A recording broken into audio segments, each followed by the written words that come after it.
I think you caught Amit off guard in that photo. He looks the most So I think we are surprised. live on YouTube. We're live on YouTube. Yes. And in about a minute, we'll be live on Zoom as well. If you don't mind me asking, Abhijit, do you think this pandemic played a role in you writing this book and launching this book, or was this always the plan? Absolutely. No. Oh, you can't take away my questions. Oh, sorry. No. Since we are not live yet, that's why I thought. No, we are live. We are live. Yeah, So what you're asking? Not on Zoom though. I think I think on Zoom as well now. It's just gone full screen now. No, he's sharing the screen. But yeah. But exactly at 3 we'll make it live. But yeah, so pandemic played a role, huh? Of course it did. Very big. It's part of the storyline. Right. I read the book. Yeah, I know. So then you know the correct answer to that. Yeah, actually, my first question is that actually. I'm really glad because I'm kind of cataloging the number of good things that have also emerged out of this pandemic, and this definitely is a part of this list. For me, read the book. There are lots more. Read the book. There are lots more. Done. I hope to get a signed copy. I have my copy. I just need it signed. By the way, Abhijit, I actually have all of your books. How nice. Let's meet for coffee and I'll sign all of them. Yes. By the way, Hemant is in Bangalore currently. Hemant should join you all as well. Oh, absolutely. Oh, okay. Perfect. We should do that. Yeah, absolutely. So I think we are live and we have a few participants also trickling in. And while the others join us, allow me to quickly set the stage and welcome everybody who's here, especially the members of PR Club and all the other participants who are joining us today for this special session of Learn with Authors. And we are very excited to host this. We'll be hosting 2 such conversations with authors whose books are about to come out. A couple of points to note at the outset. The hashtag for the event is #LearnWithScore. So if you find something interesting, if you have an interesting takeaway, do tweet with this. We are also giving out 1 signed copy each of the books to 2 of you who are attending this session, and the 2 who will post the most popular tweet with this hashtag #LearnWithScore. So that's your chance of winning a signed copy of these books. Now, without further ado, allow me to invite Shreya Krishnan to steer this conversation. As most of you know, Shreya heads marketing and communications at Anviti Insurance. She is a published author herself and a very valued friend and mentor at SCORE. So, Shreya, over to you. Thank you so much, Hemant. It's a pleasure and honor. And let me start with showing you what this actually looks like. So I've had the privilege of actually having read the book. Abhijit Bhaduri is a talent management practitioner with global experience across various sectors. Of course, most popularly, he was the Chief Learning Officer for Wipro, a role that he worked in for 7 years. He oversaw global initiatives across several countries, and as an alumnus of Microsoft, PepsiCo, Colgate, and Tata Steel, he has been exposed to globally acknowledged best practices in leadership, talent management, and of course, career building and culture building. He has nearly 1 million followers on LinkedIn and Twitter who follow his short form articles and sketches. For those of you tweeting, it's @Abhijit Bhaduri. Thank you so much for this conversation, and thank you so much, Abhijit, for joining us today.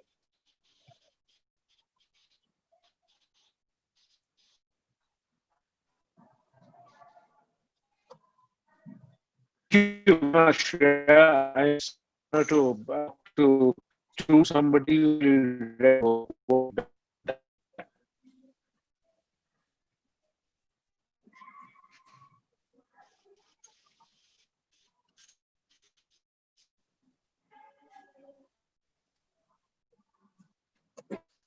it is.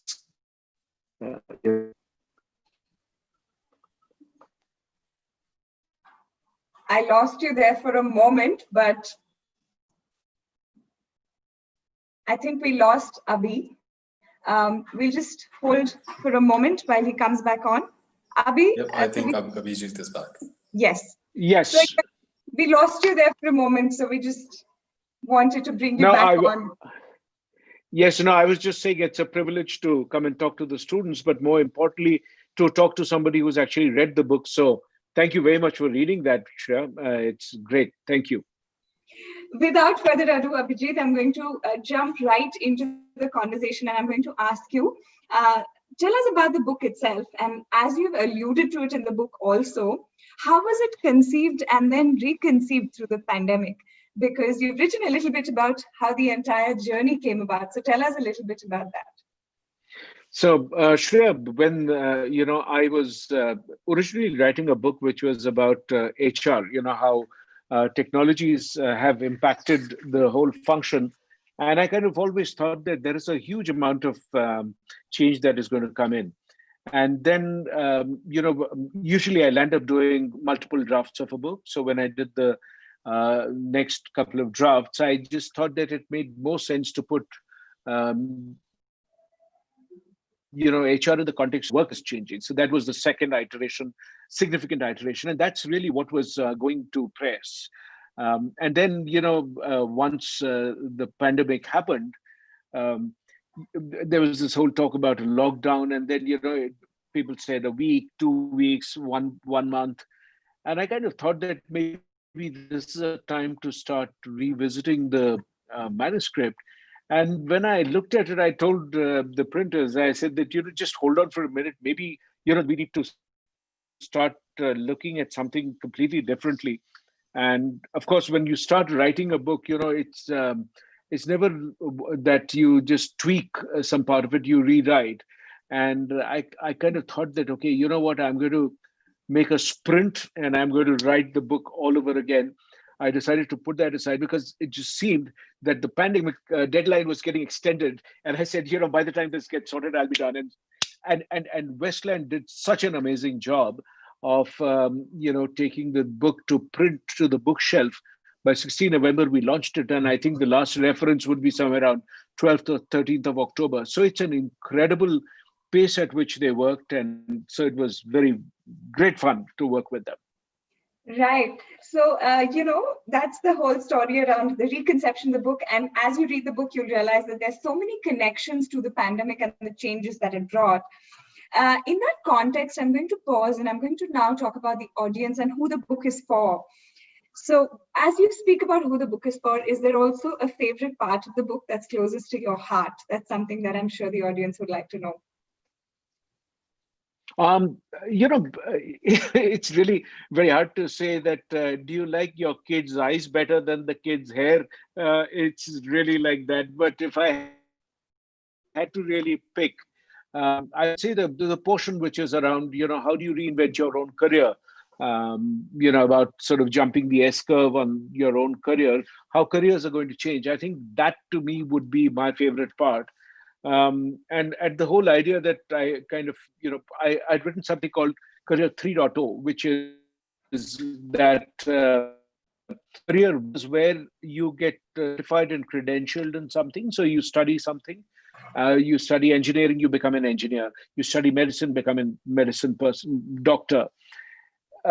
Career 2.0 is when you may study medicine, but you don't necessarily continue as a doctor. You might become a rock musician. Pretty much like, let's say, Palash Sen has done for Euphoria and many other people. I mean, Jishnu Dasgupta is mentioned there from Suratma. He is a graduate from XLRA and he's a full-time musician. So we both know Jishnu well. And then, then there is Career 3.0, which is really the time that we are seeing that, you look at all your skills and you kind of, use maybe more than one skill on a single day and you earn a living, which is a composite. So instead of working for one company as an employer, you're actually working with multiple different projects, using different skills. That's Career 3.0. So that's what, when I've talked about. But in order to be able to do something like that, I think all of us need to start looking at our career very differently, which is think about it and, anything that you're doing. Look at it in chunks of 4 to 5 years and say, okay, what will I do after this? Imagine that this job doesn't exist in the market anymore. What will I do? And you reinvent yourself from there, because if you there is no need to reinvent yourself. If you think that job is going to continue, maybe I'll do something else. There is no urgency. But when you start thinking my time is running out, I'm running against a clock, then you really start to work towards that. So that would be my favorite part of the book, really. The favorite part of What? the book for me was actually the chapter names and how beautifully they connected, like empty maps, blurred lines. You know, when you read the chapter name, you don't really know what's coming, but when you read through the chapter, then it so poignantly sort of picks up from there. And I think that's what I enjoyed the most, you know, discovering every chapter for what it is. Um, so your mini model clips, which are so very popular, right? So your your whiteboard sort of captions. There are quite a few of those in the book, and as popular as they are online, I'm sure the ones in the book are also really, really interesting. So which one was the most impactful creating for you? You know, I really like some of them, but I want to know which one was the most impactful, because each one of them is so layered and it has so many dimensions. So just wanting to know from you, which one's yours in terms of impact? When I do those sketch notes, I have two things in mind. One, the idea is to, very often the sketch note in the book was really like a visual version of what I want to like an outline. If you were to write out an outline, you would, do that. You write out the bullet points and look at it like that. When you draw it out, you have far more flexibility in terms of the kind of things that you can put across in that, in the drawing. But the other thing that I tried to do in many of the cases, for example, if you look at, there's something that I've written about family businesses, which ones are you sort of looking at? I mean, the family business really has three generations across like that, and you sort of really see when do you really define something as a family business, and then there is a method by which some of these have survived well. So those are some of the things that I enjoy doing, and creating a visual reference. I mean, typically in a book, you find all the references have hyperlinks. So it's there in the text. You put a footnote and do that. But what I tried to do in some cases, these were there was no hyperlink. It was just the drawing itself was the reference. So it's something that I experimented with, and I enjoy doing that. So yeah, I mean, I love doing those sketch notes. So that for me, I draw like that, except for the fact that when I post it online, I show off a little by adding some more colors or something. But beyond that, it's really the same sketch. I really like the one which is the hierarchy of needs. I'm going to take the freedom of just sort of Yes, of course, please. Sneak previewing this, and it says, and it's a pyramid, and it starts with 1 to 5, and it says physiological, safety, love and belonging, self-esteem and self-actualization. And again, I'm going to tell the audience to actually pick it up and read it, because again, the context that you draw from there is really, really amazing. And so the name of the book, let me quickly come to that, Dreamers and Unicorns itself. Now that's really interesting. How did you arrive at it? Was it something that you started with, or did it come through at the process of actually having finished it? No, this book was also in many ways shaped by the experiences I had over the last couple of years in working with different firms, different startups. And, when you talk to the startup founders, so I've had the opportunity to mentor quite a few of them.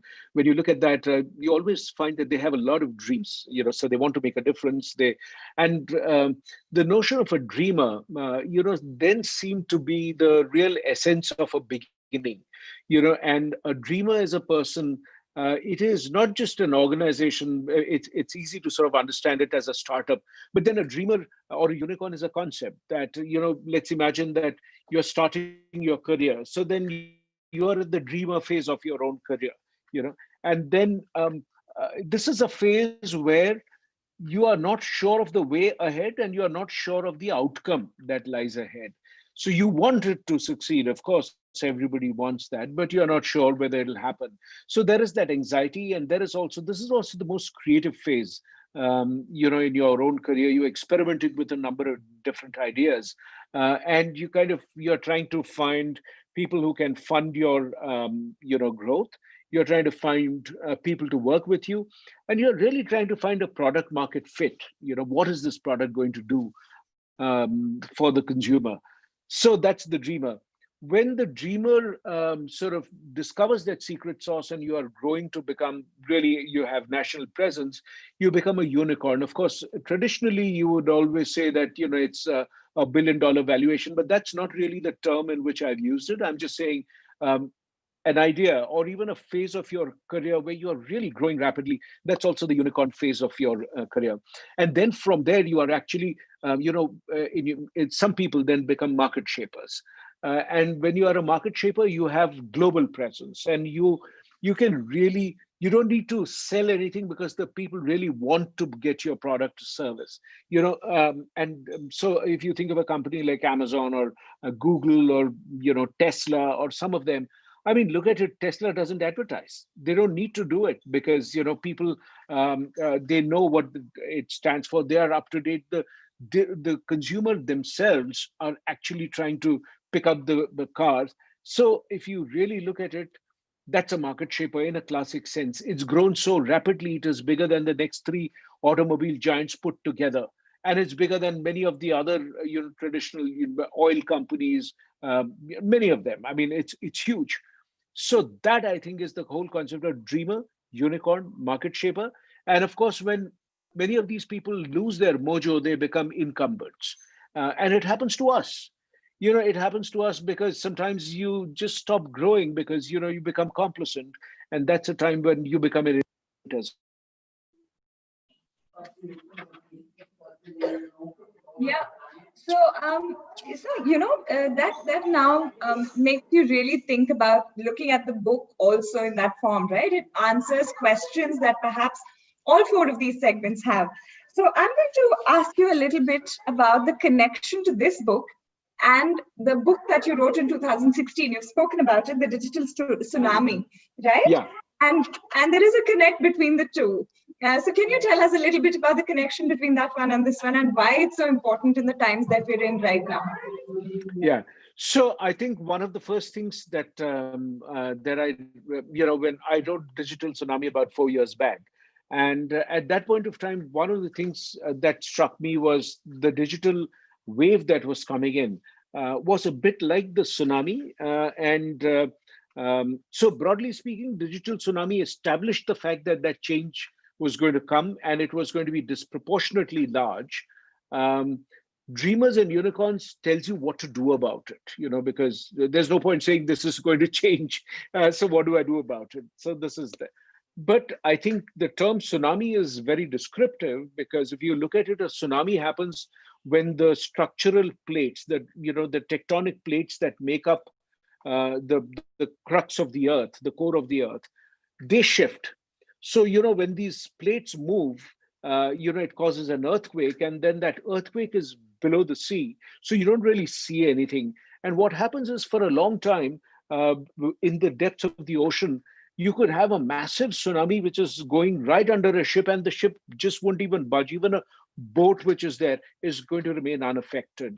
But then, as the wave starts going towards the shore, the gap between the ocean bed starts to move up, and as a result, what happens is the the tsunami wave actually rises above the sea level, and that massive wave actually runs towards the human beings, civilization, wherever it is. And when people realize how large that wave is and how it is going to just completely destroy, they start running. But by then it's of course too late because the tsunami wave goes almost sometimes as fast as 800 kilometers an hour. There's no way you can outrun it.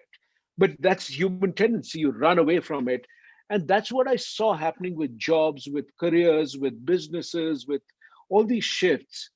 And so in the previous book, I said that is how businesses are going to get shaped.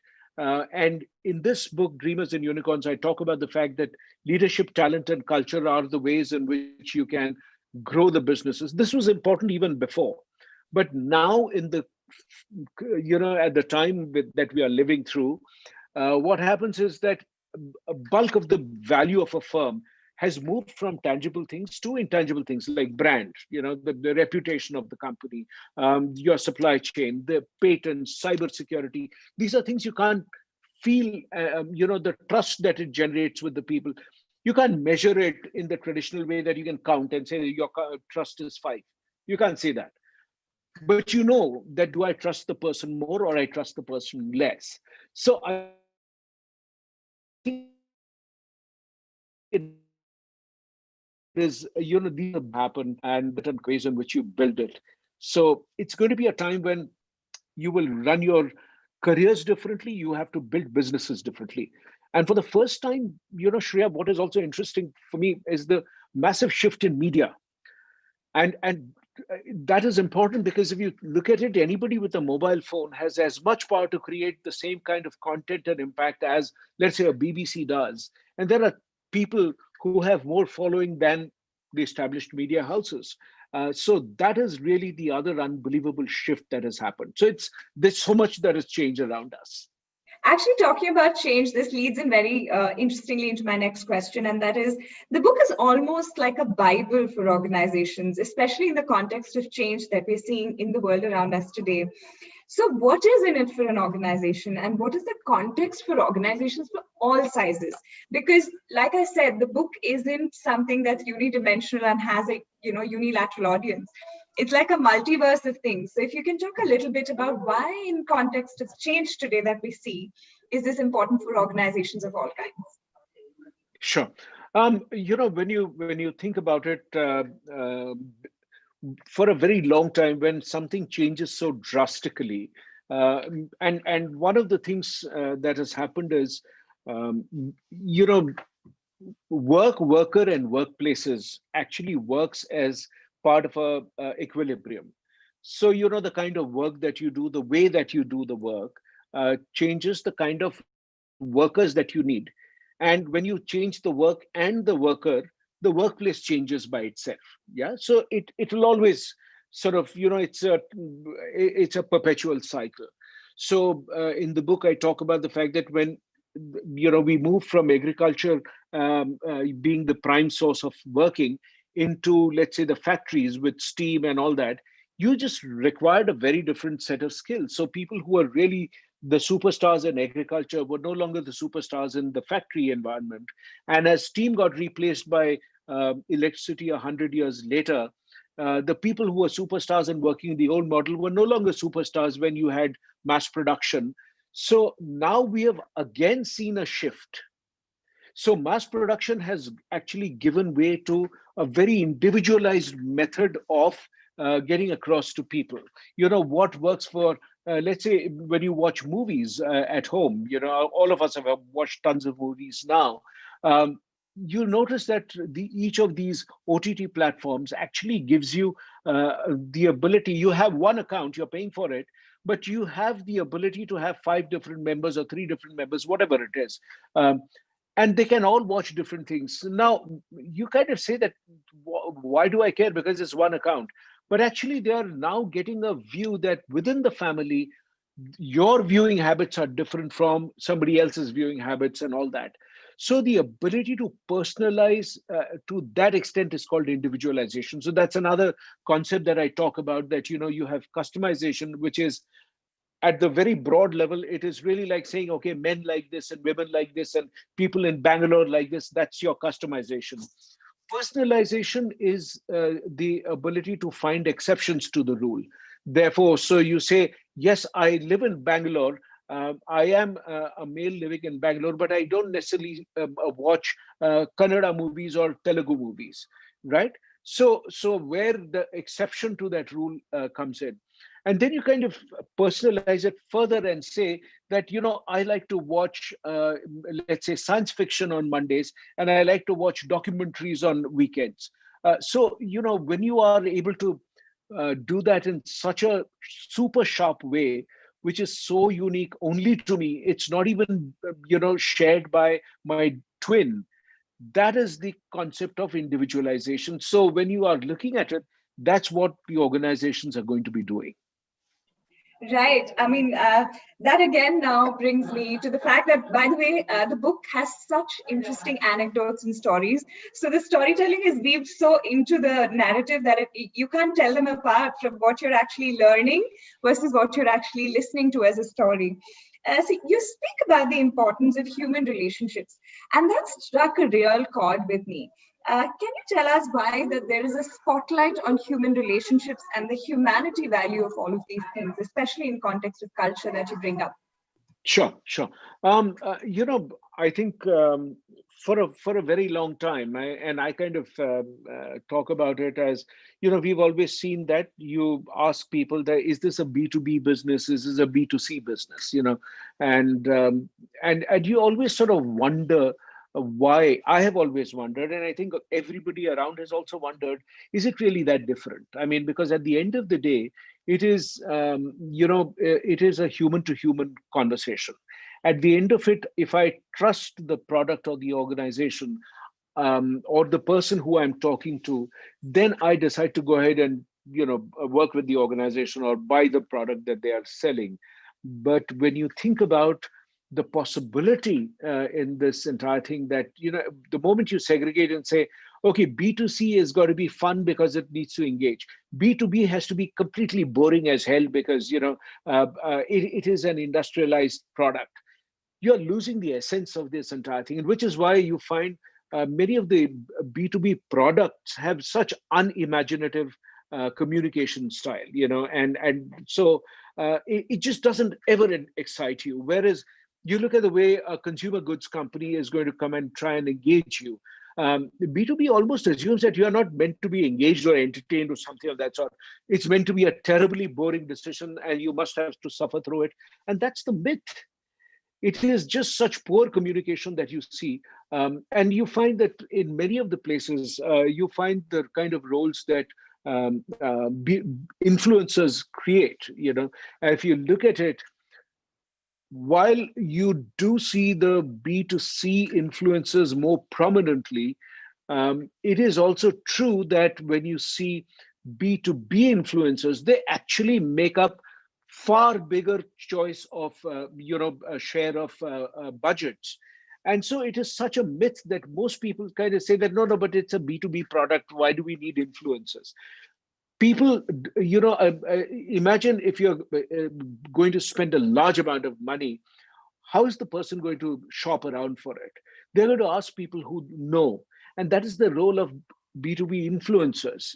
And therefore, when I look at the kind of things that I've learned from being Adobe influencer, or the work that I've done with Society for Human Resource Management, SHRM, the opportunity is, now you could say that SHRM is it a B2B, is it a B2C? I think it's human to human, because you have yes, the decision could be taken for an organization, but it's a human who's doing that. So does Adobe sell to the individual? I would say, yeah, I use Photoshop and I use this, that, and the other, but it also sells to organizations, right? So they have Adobe Connect, which is an organizational product. You'll find that the people who thrive, who understand this, are the ones who are able to build communication from human to human.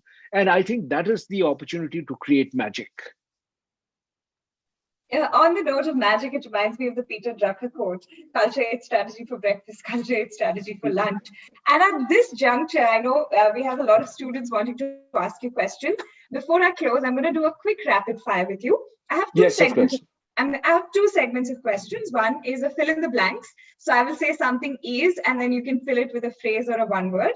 And the others are the first words that come to your mind when I say the following: a dreamer is the one who's unsure of the outcome. And beginnings are? Always fuzzy. Ideas must be taken to completion as far as possible. Okay.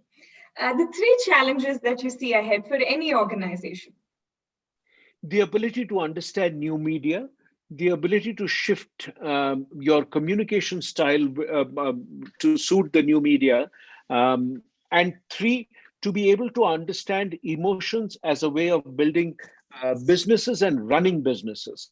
So it's not just the age of the knowledge worker, it's the age of the relationship worker. Right.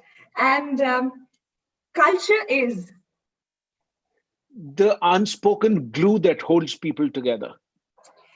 trust is Hard to build, easy to break. and purpose is. To be discovered uh, until it's inspiring enough. Wow. Thank you so much, Abhijit. I think this conversation's it's just sort of opened up so many avenues of learning, especially even for the audience. I'm going to quickly bring them all in because I'm sure they have a lot of questions for you. So first we have Ashlesha. Ashlesha, can we have you switch on your video and pose your question to Abhijit? Hello, sir.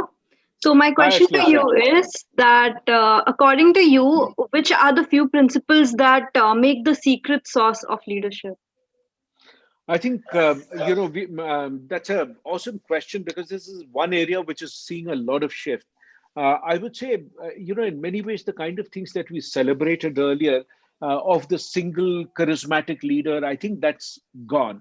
You want leaders who are people who can listen well rather than speak well. I mean, that's the first, big shift. So it's about the ability to listen, not necessarily to speak.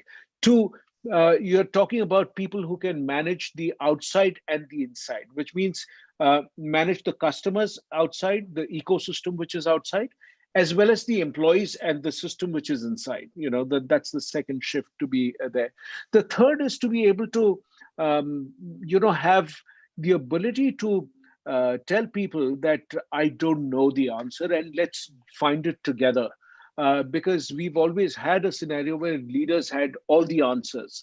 And so this is a time when you're actually looking for leaders who don't necessarily have all the answers because all those things have changed. So you want people who can explore together. So you want explorers. Wow. Thank you. Thank you, Ashlesha. Thank you. That Thank you, answers. Ashlesha. Kushi, we have Kushi Rawat who has her next question for Abhijit. Good evening, sir. Hi, Kushi. Yes. So with the light of COVID and lockdown, and we are going through a lot of changes, uh, the whole aspect of leadership is being redefined, and leaders are asked to be more empathetic in nature. Uh, how would you advise the leaders to be empathetic but also assertive, so that people do not take their authority lightly? It is a myth to think that when you are empathetic, you are going to be taken advantage of. It's not true. If anything else at all, I have seen that I've had the opportunity to work with two kinds of organizations. If I were to sort of look at that at the start of the organization, when people started to first move indoors and work from home, we had a scenario where some of the organizations said we need to install software that will be surveillance software. So we log the number of keystrokes that you are typing in to know that you're working. We log the eyeball movement to know that are you sort of really, using this to read or are you watching a film? So they've done all this. For each of these places, I've seen employees have figured out ways in which they bypass the system. So I know of an employee who told me that I put on these Bluetooth headsets, and then I have my office laptop is open on one side, and I have the my movie streaming on my mobile. So I'm watching this, and I sort of put the mobile right in front of my laptop. So I'm looking at that, and I'm sort of shaking my head periodically, and my boss thinks that I'm listening with rapt attention. Actually, I'm watching the movie. So when you don't trust people, they will do the bare minimum that they can to survive, and they will never go above and beyond. On the other hand, I've seen organizations which during the pandemic have actually taken a more empathetic thing. They've not reduced the salaries wherever they could afford to not do that. They've not reduced their earnings. They've assured them of their security. And then those are the places where the people have really gone above and beyond, and they have tried their level best to give back. Because it's also the same thing when people trust you and say that, hey, I'm going to leave my wallet with you. Pretty unlikely that you are going to take away the money from there. So it is really the same principle. And I think it's very insecure people who believe that, if I'm going to be nice, people will take advantage. They never do. I've worked across industries. I've never in my life seen people actually take advantage when you tell them that I trust you and we are going to work together to do this. Now, obviously, if you're going to manipulate that and they don't trust your intention, it's not going to happen. But I'm going to assume that if you really have the ability to build that, it always works in your favor, always does. Thank you so much, sir. Thank you. Abhishek. Encouraging and inspiring, Abhijit. The next person that we have is Nidhi Verma. Nidhi, you can pose your question to Abhijit. Hi, good afternoon, sir. It's a pleasure to have you here. And Thank you, Nidhi. question for the day was with unicorns and dreamers like Uber, Zomato, Ola, they rise and make profits exponentially. But when it comes to meeting the expectations and being responsible, sometimes they usually fail. So being the leader in an environment like this, what it takes to measure their performance, the leader's performance, than measuring the employees' performance. Yeah, so I think we need to we need to probably find different measures to evaluate leaders during times of crisis. So when the things are going well, you're only. Let me take an example. That a lot of us, when we are asked to sing a song, and for example, if somebody would ask me to sing, I would sing a song which I've already heard before. I've heard a Kishore Kumar sing or Arjit sing a song, and I'm repeating that song. I already know the way he sung it, and I'm doing that. But when I am going to sing a song which I've never heard before, that is when my real test comes in as a singer. Right? So why do we look up to the singers? Because they define the path which all of us follow and copy. So you can at best say my singing is as good as X, right? That's the best. It will never be better because that original path has already been taken by somebody else. Now, in the same way, when you look at the role of a leader during the time of crisis, you are actually defining the way in which people are making choices which they have no clue. They are unprepared for it. So when they are unprepared, they actually are showing their true colors. What are the values? So it doesn't matter how they say on their website or what they have told people. You are like family. We value you. People are our most important resources. And they suddenly go ahead and sort of behave in matters otherwise. Then that is how they are going to be judged and evaluated. So I think it takes a crisis to really say what the person is like, because power at the end of the day only magnifies the kind of person that you are. I mean, which is why you will see that you take people at the head of any institution, a government or company or religious body or political body, you will find that two people holding the same position behave very differently, and it's because power amplifies the kind of person they are, not something different. So that's how leaders should be judged. Thank you, Nidhi. That Great really question. helps. Thank you so much. Thank you. Thank you to both of you. The next person who's actually here, there are two more students, but before that, I'll pause and take a question from Anup Sharma. Abhijit, Anup has a question for you. Anup, you can unmute yourself and pose your question. Yeah. Hey, Abhijit, good to reconnect. I remember our one of the first meetings which we had at our Pritha's place way back when you had just come to India, and your first book was there. Yeah. So that was in DLF Phase 5 Gurgaon. That's right. And so my question is very simple. That I think the first 2 or 3 books of yours was your XLRI days, and it reflected a lot of MBA, married but available, or mediocre but arrogant. So what has shifted that? I know Shreya asked the question, the title, but what has shifted that MBA from? Is it like some new form which we are seeing, but why not the MBA again?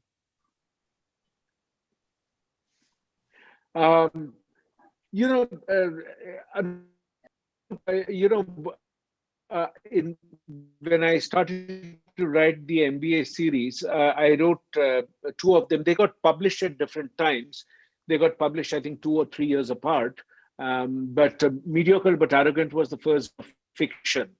And then, so which was set in a B school, and so it's about goes on to sort of start a job. And this the second story, Married but Available, is about the first 10 years of this guy in the job, and it's somebody in human resources and the kind of things that they go through. And I'm not going to give away the storyline, but the kind of dilemmas and challenges which are there. But maybe it's an old book, so maybe I will.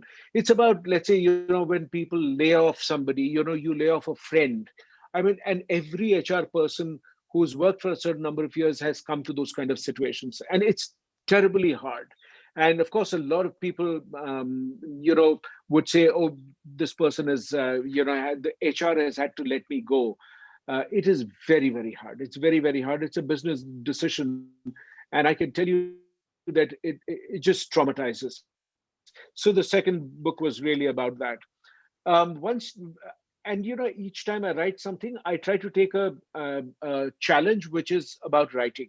So that's one way in which you improve your writing. So I wrote the first one. Then I thought, everybody said if you write a sequel, sequels always fail. So I said, okay, that's the writing challenge. Then how do you make a sequel interesting? Because you write for two audiences: one which has read the first book, the second never read the first book. And how do you sort of tell the story without repeating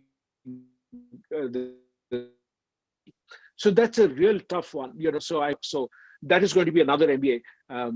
But then after the second book, I shifted to write Don't Hire the Best, which was actually the first time I wrote nonfiction, because a lot of people said, oh, once you write fiction, it is impossible to write nonfiction. So I wrote nonfiction, and write something not about hiring, but about technology, which is how digital tsunami happened. But in between, I wrote another piece, which was I wrote an anthology. I wrote two anthologies, actually. So that was the other little piece that I did in between. So technically, anthology doesn't qualify as your book. So it is a little bit of that cheating. But yeah, so that was there. And then now, after digital tsunami, I'm writing Dreamers and Unicorns. So it has been about, pursuing nonfiction. But I think I just need to get back and do something. Once again, take up a different writing challenge. I don't know what that would be. One thought is that maybe I'll do translation into Hindi. So I write in Hindi because, that's going to really make me work hard. So I'm going to do that potentially. Great. Thank you. In fact, I think once you do it in Hindi, I think now Shreya, you will actually then ask that when is the next OTT platform taking cinema? And I still remember that discussion earlier. I mean, like when we met at Pita's place, that how are film scripts made out of books? Thank you, Abhijit. Right. Thank you so much. How lovely to connect back after such a long time. Thank you. Yeah. I met a friend of yours also in Chicago. I mean, we'll talk about it later. Of course. Sure. Look forward. Thank you. The world is surely a small place. And there you go, ladies and gentlemen, Abhijit himself talking about applying all those things that Dreamers and Unicorns speaks about reinventing yourself constantly to try and challenge yourself to do something that you perhaps haven't ventured in the direction of before. So Abhijit, looking forward to the translations, because that also opens up so many things to an audience which perhaps otherwise doesn't have access to the English language. Now we have two more students who have questions for you. Can we have Rashmi Sharma? Can we get you on screen? Yes, and you can pose your question to Abhijit. Happy day, sir. So Hi, Rashmi. Around leadership is always leaders born or made, and it's very important to get different opinions. So can I know your opinion on it? So if you define the whole concept of leadership as something that the person encourages others to do, which they themselves would not have dreamt of doing. Yeah. And so the role of leadership has an element of inspiration. It has an element of conviction, and it has an element of being a role model of sorts. So, and these are all skills that you learn. A child who's sort of, when they learn to speak, they don't inspire you. They're entertaining. They are fun, but they aren't necessarily, and in some cases annoying as well. But but most of the times when you look at people need to understand, go through a certain amount of life experiences, and then develop their own leadership style, which is fairly unique. So it very definitively, it sort of has a very large element of it is shaped by the circumstances. Two, the leader in one particular context doesn't always become successful in another. So many a times you will find that somebody who was, let's say, a top-notch, player of a particular game, when they change the game, they never become forget in the top rung. They are not even average. So the leadership in one context doesn't always get replicated. And the last part of it is your own personality actually plays a very large part in shaping the leadership style that you finally adopt. If you fundamentally are a person who's driven to work with people, it creates one particular style. The other is if your view of the world is most cerebral, you have a different kind of leadership style. So, and there are many combinations. So that therefore creates and shapes the leadership style, which is why the book Don't Hire the Best actually talks about the fact that when you choose leaders for a task, where they have lots of choices, lots of options, then in those cases, evaluate personality, because personality is a bigger predictor of leadership style. Thank you. I'd say we won't discuss if they're born or made. They grow into becoming a leader. Yes, you evolve, and it continues. That evolution continues, actually. Thank you. Thank you, Rashmi. Can we bring in Vani Krishna? She has a question for Abhijit. Yes. Hi, sir. Good evening. Can you hear me?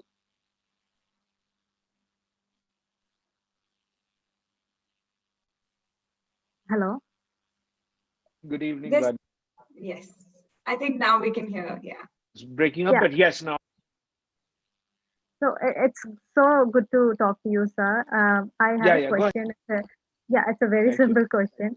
I want to know, according to you, what should the future business leaders, especially communication leaders, look forward to in 2021, and what does the talent pool look like in a COVID-19, in a post-COVID-19 era? So when you look at the talent pool, it actually gets shaped by multiple factors. So scope is absolutely fabulously huge. The reason for that is that it's in the last couple of years. If you look at the number of options that have happened, in terms of formats. I mean, just think about your social profile.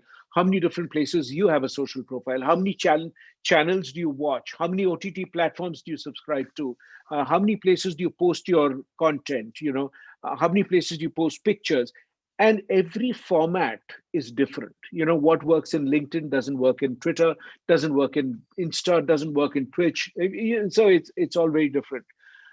And if you look at it, many of these things are now blurring. So if you sort of look at, Shreya referred to something called blurred lines in that chapter. You talk about the fact that this whole thing that this is communication is actually, that whole notion has changed. And you begin to realize that the true skill of communication is a little bit like painting. When I started to draw, a very established, I met a very established cartoonist. Actually, I met, Mr. R.K. Lakshman, and he was actually somebody I grew up watching in terms of, his cartoons. And I said, sir, what is the one tip you would give me? And he said that, you should know when to stop drawing. And first, when he said it, I kind of thought that, what kind of a suggestion is that? What do you mean stop drawing? I mean, so what he really meant was there comes a point of time where the stroke is extra. So you need to be able to figure out what's some real minimum, less, one word less you will not convey, one word more is too much. Being able to find that out in every article, in every platform, at every moment as you're doing is such a huge skill. So it is true that everyone with a mobile phone is creating content, but not everybody is good at it. So I think the ability to write that and build that skill is a phenomenal opportunity. So what a wonderful time to start your career, and this, it can't be better. You have just done the right thing. It's a fantastic time, and you'll see that lots of others will be there to learn from you as well. So you will see yourself opportunities, not just in terms of creating content yourself, but teaching others to create great content will be a other parallel, like I talk about your career being multiple things. This should become one of the things you should teach people. You have the benefit of learning from a fabulous place. You should be teaching others too. Thank you, sir. Thank you. Thank you, Vani, and thank you, Abhijit. We actually have a question from another recently renowned author, Papa CJ. And his question to you is, tell us about your book writing process. Papa CJ. There he is. There he is. We can, CJ, why don't you come online and pose your question yourself? Okay, while we bring him online. Yeah, sorry about that. Yeah. I didn't realize we were supposed to show our faces there. So you would have combed your hair otherwise. It's okay. No, I wouldn't have done anything, but I would have come up with a better excuse. Hi, Abhijit. I'm looking forward to reading your book. My question for you is this. Tell us about your book writing process. How did you get from a thought to the end product, and any advice for future authors? Gosh, I've read your book Naked. I've reviewed it and I loved it. So, please, can you just clarify for the audience that the book is called Naked, not that you were naked while you read it, just so that... No, I thought you wrote it when you were naked. That's why, you called it like that. Is that the reason? That your best writing Listen, you just told the audience that you've read my book Naked. So they're going to think something very different of you than they have from the last hour. So you might want to clarify that. See, several people may have read many books as they were naked, but it's only you who has written one while being naked. So, but anyway, back to answering your question. Yeah. I think, the process is, you have, it's a bit like the idea of a book is the easy part. You kind of say that you want to write something about the world of work. And then you kind of really, a lot of thought goes into sharpening the whole process. And you kind of think of it into, so what is a one-line caption? This is so in this particular case, Dreamers and Unicorns, the subheading says how leadership, talent, and culture are the new growth. The moment you fix that one-line caption, you actually are in a great position to, turn this into a great opportunity to then expound, so now you can take leadership, talent, and culture. And then you ask yourself, okay, what happens when they do it right? So then it changes the growth pattern. What happens to that? They go from dreamer to unicorn to market shaper. What happens when they don't do it right? They become incumbents. So now you sort of have that. Now you sort of layer it on and say, okay, does it only apply to organizations? Does it also apply to individuals? When you do that, so that was really the process for me in which you sort of do that.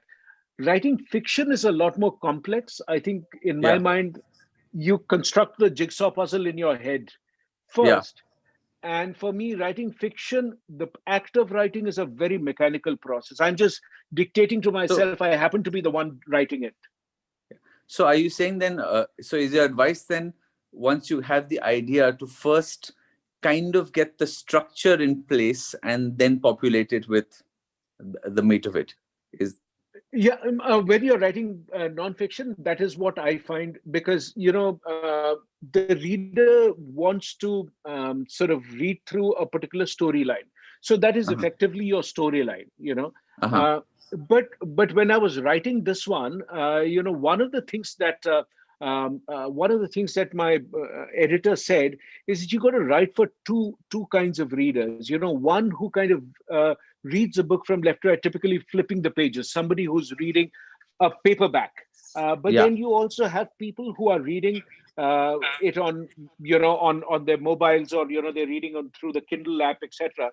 Then in which case they scroll vertically, and when you scroll it up, if it is not something that holds your attention, people say, yeah, okay, I get it. Yeah, okay, I get it. And so, then you have an audience with a very short attention span who has the ability to flip more than one page at a time. Yeah. and it's much harder to write. So you got to write for two places. So what it resulted in, I had a storyline, but in between I kind of said, what if I opened this particular page first? Would I continue reading it? And would I go back and say, shit, I need to know what happened before this? So that is the yardstick that you use. I mean, at least I use at the end of the whole process of writing. So no, but yes, no pressure then, yeah? It was really, that was it. Okay, thank you, sir. Thank you so much. No, you write so well. You write so well. No, not at all. Thank you so much. I wish I was as structured and thoughtful as you are. Thank you. And very good luck with the book. I'm sure it'll do wonderfully well. There you go, two Western authors in conversation with each other. So I think with that, that's the end of audience questions that's come in so far. I just put an endorsement. Yeah. I just have one last question to you, Abhijit. And my question is, there is this little snippet that you've again drawn, which talks about your uniqueness is your secret sauce. And I think in a world that wants to, or that's constantly fighting stereotyping and fighting labels and fighting the customization that you spoke about of fitting into one, how does authenticity play a role, and why is it so important to be authentic?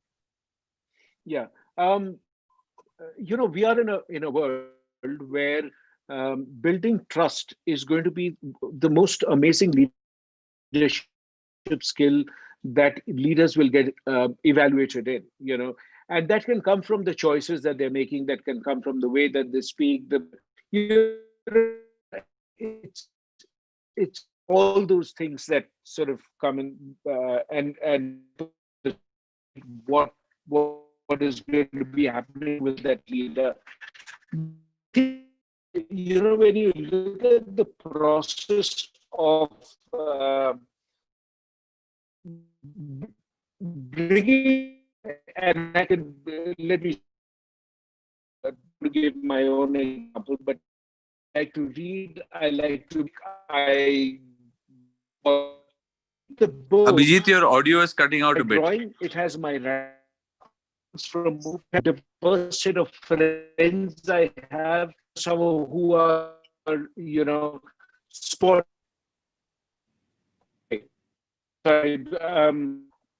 We go through that again. So I just wanted to say the worldview. The more you are able to talk about that, the more uniquely differentiated you are as compared to being yet another book. Because there are enough and more books on leadership, but it is really, it is really your ability to hold the attention through the stories of your life. And that is really the kind of differentiation that you can bring in. And you can never tell your stories by faking, because the moment you fake your own story, for example, if tomorrow I start to talk about sports, I know nothing about sports. So there is no way that I can talk about sports and really be authentic. You will never believe me, because, if I say, oh, I think cricket is a fascinating game, and you would turn back and say, oh, so how many games have you watched so far? And I would fumble because I don't watch. So I think the ability to actually do something which is uniquely you, and which is uniquely, specific to all your worldview, your hobbies, your interests, your likes, dislikes, all of them put together form the storyline. So being able to build your non-fiction piece into that storyline is the writing challenge, if you will. So that's why authenticity makes a difference. Thank you so much, Abhijit. That's my time. But I just have to say this is totally well worth all of the time, effort, and energy that anybody puts into reading it. So thank you so much. Hemant, over to you. Thank you, Abhijit, once again for the wonderful conversation. Shreya, thank you so very much. Yours has been one of the most thought through and thought-provoking questions. Thank you so much. And all the students, thank you. You are in the most incredible opportunity time that this world has seen. So all the very best, and I'm happy to connect with any of you anytime. Thank you, Thanks Abhijit. so much, Abhijit, and thanks so much, Shreya, for steering that conversation as well. I hope you both will stick around for our next conversation as we bring in the next set of panelists shortly. And I want to remind everybody that We are giving away 2 signed copies of these books to anybody, to the person who gets the most popular tweet with the hashtag #LearnWithScore. This is an initiative, one of the many initiatives that we as School of Communications and Reputation drive to make sure that several interesting learning platforms are available for youngsters interested in public relations or those who are already working in the field. And we are very privileged to have gotten a chance to host 2 incredible authors whose incredible books are about to be published. And with that, I want to invite our next panelist to our conversation. Author Amrit Raj. Amrit will be joined by Mohit Jayal and Meeta Malhotra.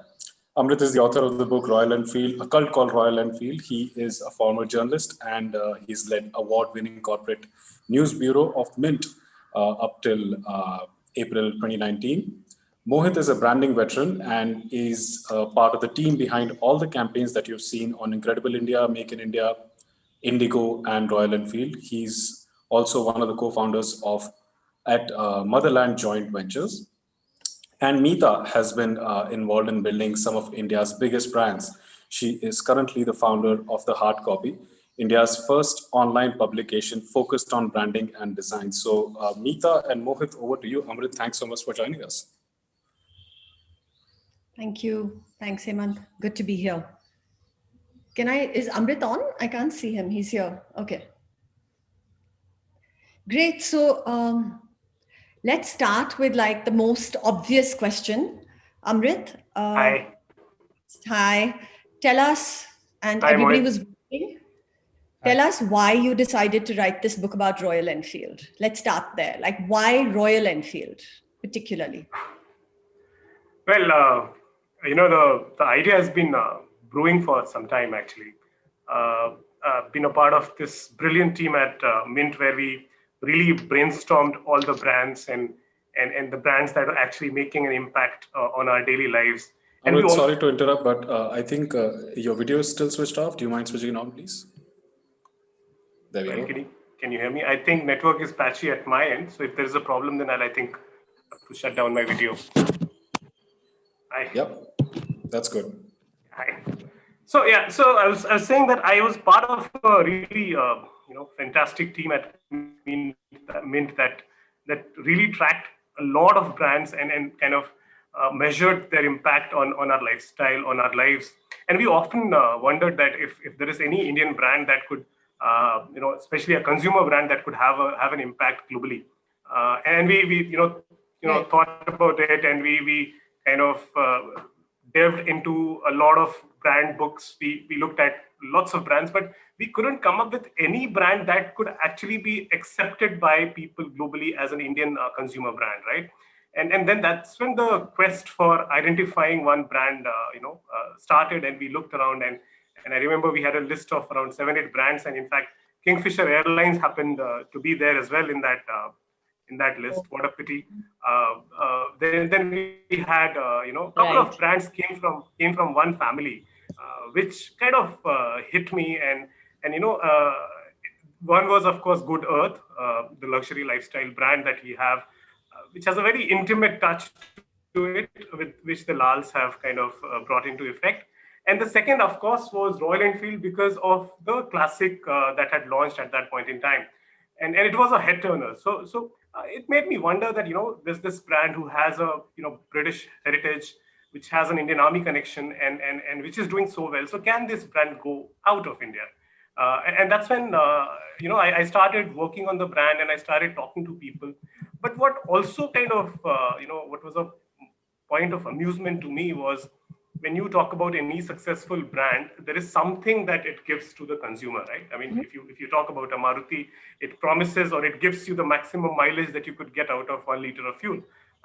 If you talk about Hero, perhaps its service is the most reliable that you have. IKEA is known for its very cost-efficient design, or the Land Rovers of the world are known for their reliability and durability. And all of that. And then I looked at Enfield, okay? And I was like, there's nothing that this brand offers. I mean, if you actually buy a Royal Enfield. And I guess Royal Enfield checked all those boxes.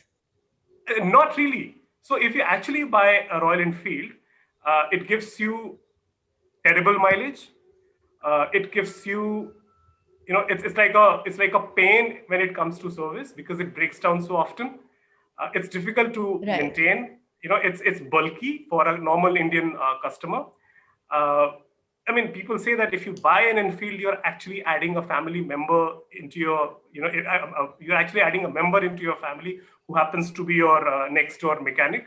So all these things were, if you put them against all the things that a consumer would want, they're not ticking the box, but still it has a huge fan following. And I wondered, what is it that the customers get? I'm not a Enfield biker, but I kind of, prodded more into it. And I figured that Enfield gives you a certain swag, it gives you a certain charisma. Yeah, it's like a conversation starter in many places. And I think that is what kind of, make me look into the brand very, very keenly. And that's what I think was the trigger for me to, write this book. Okay. Yeah, it's certainly one of the most interesting brands to come out of the country. No question about that. Yeah. So Mohit, to you, you've had a long association with Royal Enfield, right? So tell everybody how it started, what you did, just give us a brief overview of your relationship with them, with the brand. Okay, it was quite a major relationship for us, actually. There was myself and V. Sunil, my co-founder in Motherland and my long-term sort of business partner. And we were an independent agency called A. Right. So we were looking around for businesses. And Enfield actually was our first proper business. I mean, we had, Sunil had founded A. I joined him as co-founder, and he'd carried over a couple of collaborative accounts like, Incredible India and stuff, where we were working with larger agencies. But Enfield was the first one we actually pitched for and wanted to get and sort of went and made a presentation, kind of presentation for. Yeah. So it goes back a long way. I don't know when it was, 2005, 2006, something like that. But it was at the point our relationship began when Sid Lal was rebuilding the company. So he was rebuilding the organization, rebuilding the motorcycle, rebuilding all the plant dynamics and everything. And when we came on board, he said, I'm busy with all this stuff. You guys rebuild the brand. So that's when our relationship really started. And I want to stop you there because I've heard this, and it's in the book, this really interesting story, which says that, as you said, when he said, I'm busy building the business, you guys build the brand. That was a follow-on conversation from when you actually went and said to him that, and tell me if I'm wrong, but in sort of different words, you went and said, listen, your advertising is crap. Did you actually say that to him? What was that about? I think, firstly, I'd like to point out that it's probably Sunil who said that. I said something more, maybe more diplomatic. Since he's not here, we can blame him. Yeah. Exactly. It's always, all the bad stuff is his fault. Good stuff is my doing. I think Sunil may have used stronger words than that. So yes, it's true. But the funny thing is, and this is now goes to the book and the story, and in many ways, the character of Sid and the whole team there, I think they used even stronger language about their own brand work and said, yeah, we know, we don't need you to tell us that it's not good. We need you to make it good. Nice. Yeah. Very few founders with that humility and also the ability to just accept criticism, take it on and do better. So yes. Amrit, you talked about, you said earlier on that Royal Enfield gives you swag, it gives you charisma. But I mean, a lot of bikes do that, right? A big bike on the road gives you swag. What is it about Royal Enfield? And I'd love to hear from both of you. What is it that makes it a cult? Because it is a cult. And you've researched and talked to so many people. What are the few things that you could call out? Like, why do people love it so much? So often people who ride, they always, they don't ride to kind of travel from point A to point B, or they don't want to go to work and come back to their homes every day. Okay, that's like a normal utility of a motorcycle. But what Royal Enfield kind of did very well was that it said that if you buy a Royal Enfield, one day you will be riding in Ladakh. I mean, I don't know when that day is going to come. Okay. But they sold that idea of exploration very well.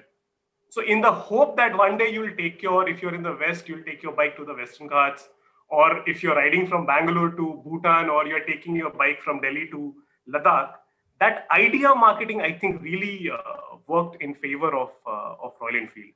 And I think that kind of captured a lot of mind space among customers. I think Mohit will be able to tell more about it because I think he's worked on this aspect very, very closely. Right. Yeah, I mean, yeah. Mohit, tell us about that. That was your, you guys came up with that whole idea, right? Of positioning Royal Enfield as a brand that takes you on a trip. I think that was the word.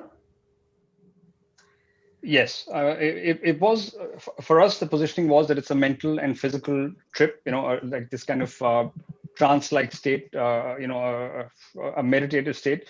But I think the question you asked though is very interesting because you did say motorcycling generally has swag, and that's true. All motorcyclists, I'm a recent convert, and at the traffic lights, people half my age will roll up and look at my bike, and if it's kind of shiny that day, they'll make some kind of devil sign or something at me, and I try and do it back to them. So there's the kinship and the swag of being in that community. So that belongs.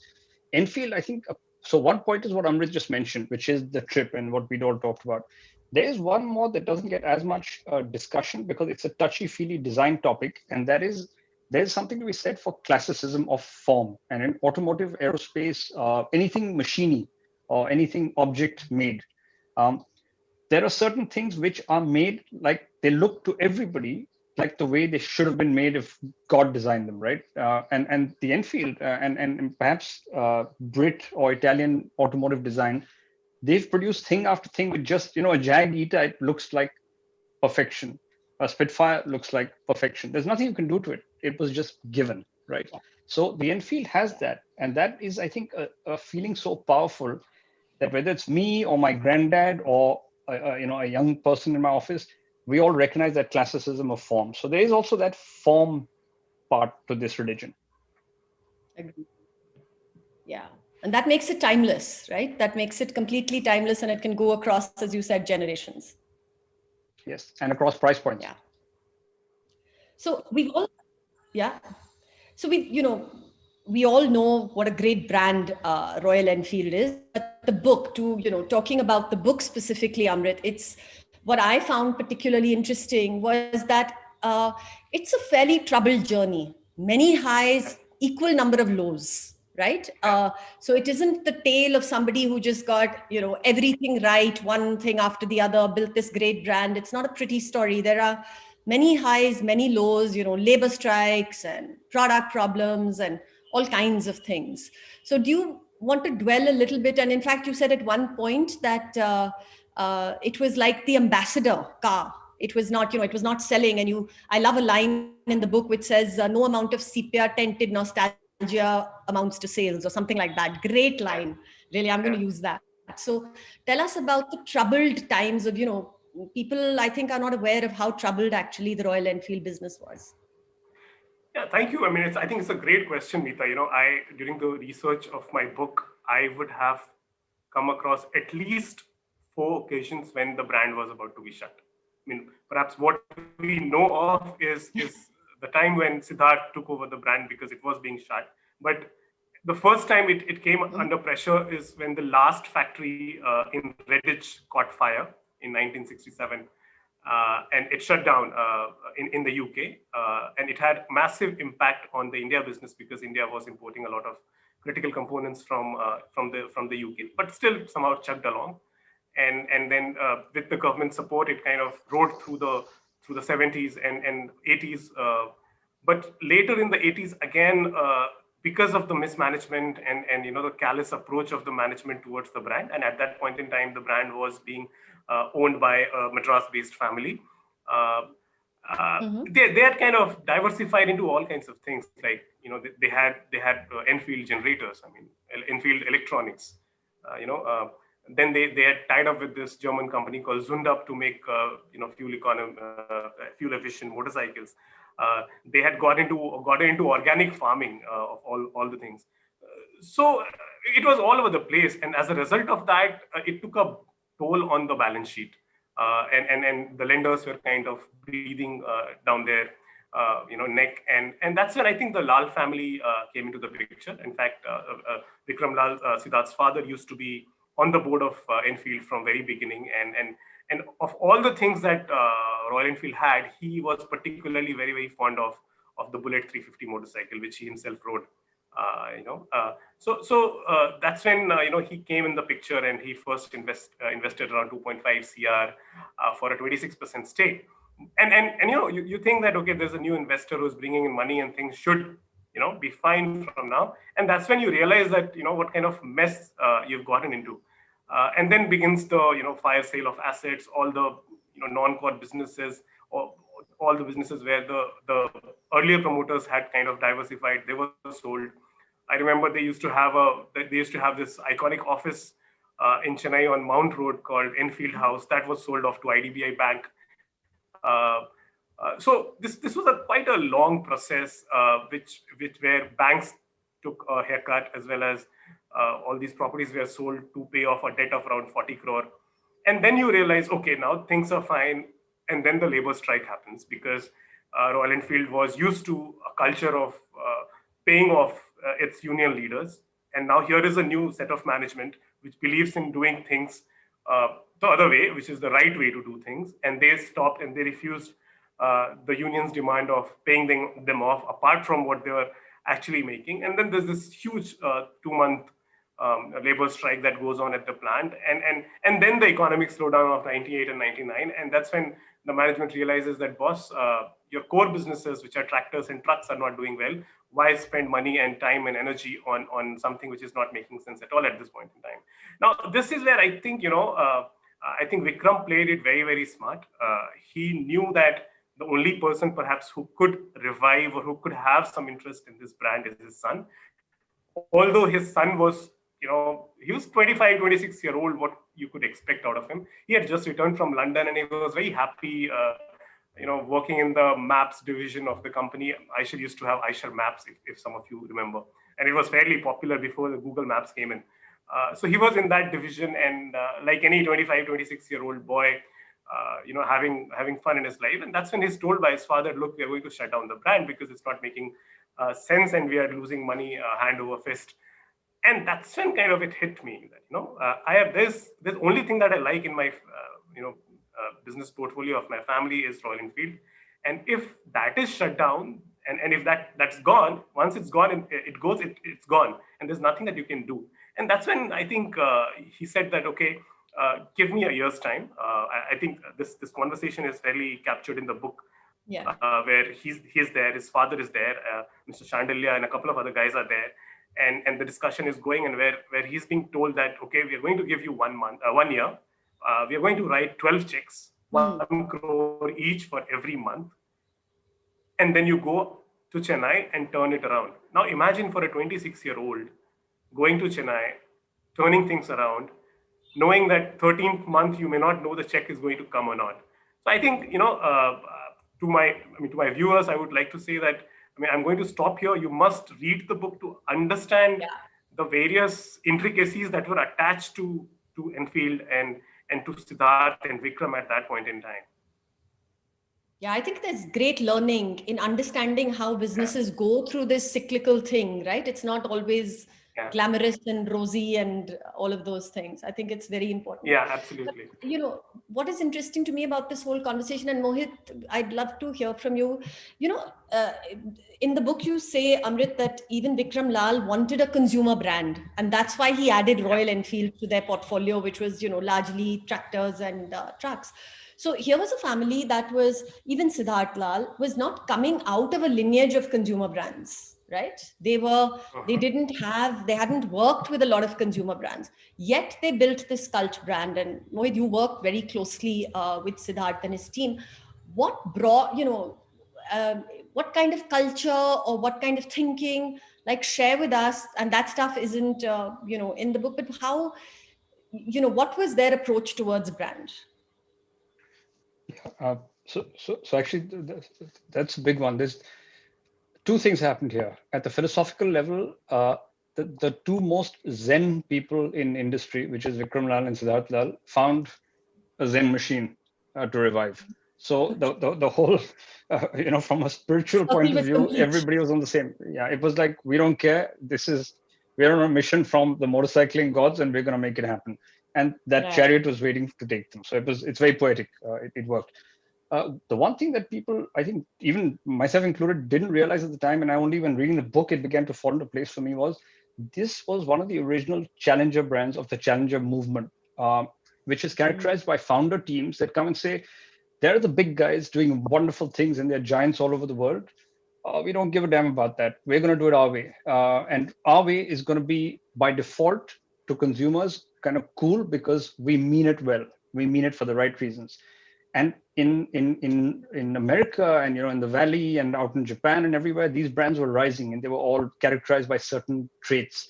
I think this was the first one that we saw in India where people had a challenger mindset, and because the Lals are kind of low key, and everybody at Enfield's team has always been very humble and low key, they never said that. Right. But that's who they were, and that's how they approached the brand. That's why they worked with crazy people like us. Otherwise, Amita, yeah, and they were.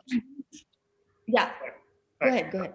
So this one point that I wanted to make about, you spoke about not having a consumer pedigree, and yet making a success out of Royal Enfield. Yeah. This right now we may not even imagine the kind of circumstances that the business was going through at that point in time for Aisha, because the economy was opening up and a lot of things were happening around you. A lot of Indian companies were tying up with their Japanese counterparts or European counterparts to do things, and Aisha in the middle of all of that was going nowhere. I mean, they were trying their bit. They in fact they tried to tie up with Hyundai. They wanted to get the car brand to India, and the difference was that Hyundai wanted to bring in a bigger car. Aisha's market survey said no, let's go with a small car. But they didn't align, their thoughts didn't align. And it so happened that Hyundai entered independently with a small car. So they always had that, an idea about a consumer brand and what would make it a success, but somehow it didn't click. From there, they went to the Volkswagen Group. I think in 1997 World Economic Forum, there's a big announcement that they made to manufacture cars together in India. That didn't work out. Then they went to Skoda. So what I'm trying to say is that they tried their bit to be in the consumer segment, but somehow, for some reason or the other, they could never make it. So if you look at Royal Enfield's story in that perspective, it brings in a lot of perspective on how the group has done business over the years. No, absolutely, because it's quite a different approach. So even though they were trying to bring in a consumer business, like you said, they failed, or whatever, the talks didn't work out so many different times, right? But when they brought in a consumer brand, they had this Zen-like approach, or challenger brand. Say we're building a challenger brand, let's not do it the sort of stereotypical way, which is at least in my experience, and Mohit Duane is very unusual for new people who've just bought in a consumer brand. You want to be safe, you want to sort of do the tried and tested stuff that everybody else is doing around you, but they were clearly quite different in the way they looked at their brand. Yes, there was, to put in context at that time from our perspective, there were two opposing camps developing, and ours was a very small camp. We were part of a very small camp globally and in India, between the classic process-driven marketing mindset, which was a cog in the wheel, let's say, of a giant machine, all process-driven, and the challenger mindset, which said customer experience, product design, feeling, do or die, kamikaze approach, all that kind of goosebumpy stuff, but high attrition rate. And this was very much part of that movement, I think. Motorcycling helps because it gives you the goosebumps quicker than floor cleaner. No disrespect to floor cleaners, but it's easier with motorcycles. But you said it in context, and we guys as advertising guys were firmly in the middle of that because we were working with the big multinationals and the FMCGs and consumer electronics people, and then came along these guys who, when we said it could be like this, it could be like that, they were revolutionaries. They said let's do it or let's die trying, not a problem. And neither of you were bikers at that point, right? Neither you nor Sunil had ridden a bike at the point you started working with Royal Enfield. No, and we used to get a bit of grief from some of the the kinds of bikers that work at Royal Enfield, like biking gods, and that it's another level. They're studs.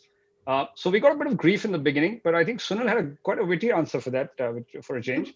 He said, he told them, and a year or two in, somebody said, but you guys don't even ride. And he said, we don't fly A320s either, but we built Indigo. Oh, nice. Yeah. Yeah. So ever since then, I'm Yeah. now a fashion biker, as it says in Amrit's book at one point. But yeah, next on the list is to fly A320s. Okay. Then we can answer. Wonderful. Okay. That's, yeah, impressive. That will be very impressive. So what, you did many campaigns, right, for Royal Enfield. Which one stands out in your head? If the people who are listening to this had to go and look up a campaign for Royal Enfield, which one would you tell them to do? Damn. That's a good question. I guess the first few. I guess Trip, even though it was quite, in its own way, a conventional campaign, which is just, as the critics at that point, the sort of cool advertising critics said that, it's essentially a testimonial campaign. But I think it helped us, Sid and Sid's whole team and us, find the soul of Enfield together. So for us, it mattered a lot. We worked with a lot of very powerful creative talent. It wasn't just Sunil and I. It was, Bharat Sikka, our photographer buddy. He brought the look to it, which is like, it's pure art. Bharat's work is art, fine art. Prasad Raghavan, a lot of the advertising guys out there worked with us and contributed ideas for free, by the way. So the first few campaigns, I think, are my favorites because they found the voice of the resurrected brand.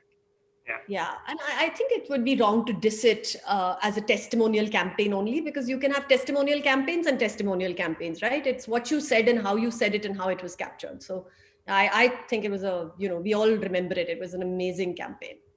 I think one of the things that, just as Amrit Mohit has said, that a whole lot of people came together to build this brand in terms of advertising. There's also that element behind the scenes, right? Again, something I found very interesting, because very little has been talked about the many people who worked with the Lals to get Royal Enfield to where it is. Yeah. So, who did you meet? Yeah, tell us about that, because that you've spent a lot of the book is devoted to that, and it makes for fascinating reading. Yeah. So, when Sid took over, and there was a lot of resistance from old guard, okay, which typically you see in companies, change in leadership, new thought process, and then there is resistance to that. Yeah, Correct. Yeah. So I think the first thing, Sid was very clear that, either you are with us or you're not with us. So that happened, and a lot of old guard was either, moved to other parts of the company in iSure, or they were asked to go. And then what he was actually left with was, I think, an HR head, and an engineering head, and himself.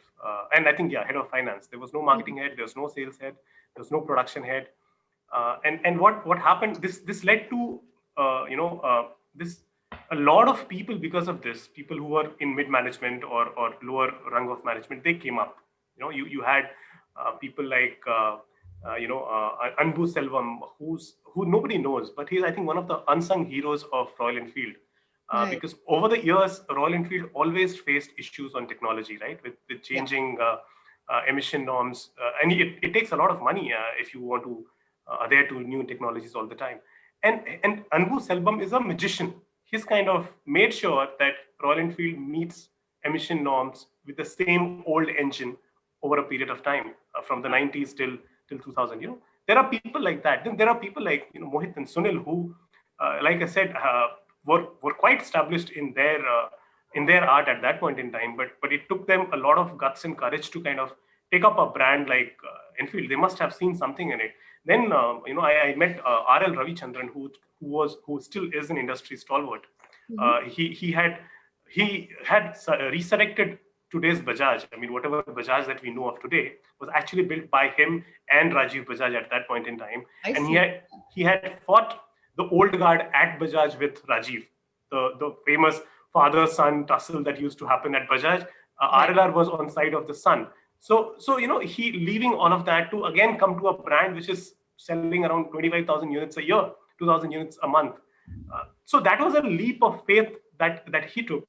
Then one person I think gets a lot of credit for Enfield and the whole community that has been built around it is Sachin Chavan, who's a former journalist, and he joined the company in 2003, and they started a couple of programs called Rider Mania and Himalayan Odyssey, which I think has grown into a size which is unimaginable right now.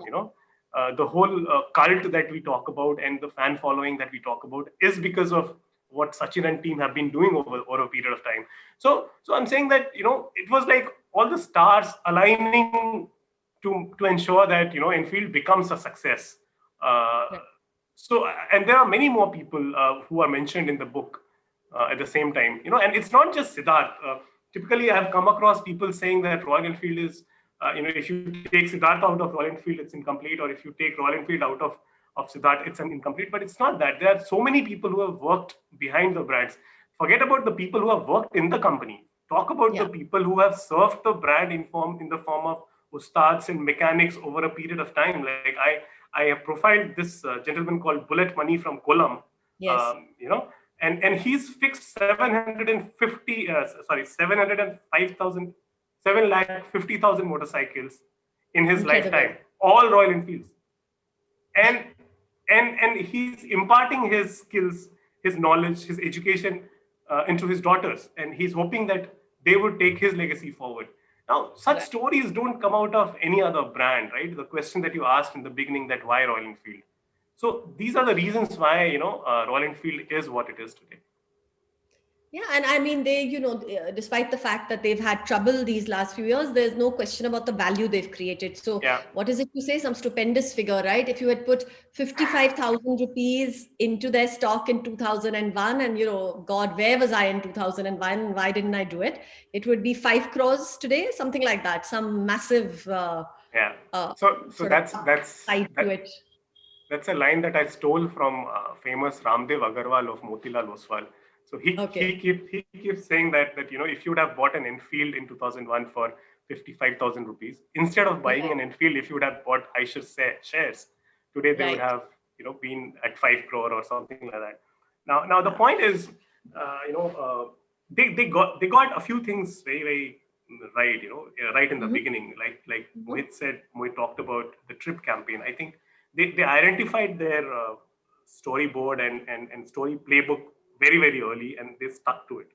The other thing that I said in the beginning about the part where I spoke about idea marketing, which is basically you are there in the head of the customer, that one day I'm going to take Enfield to the Himalayas. I think there those things they played very, very nicely from the beginning. That added onto the novelty factor of the brand.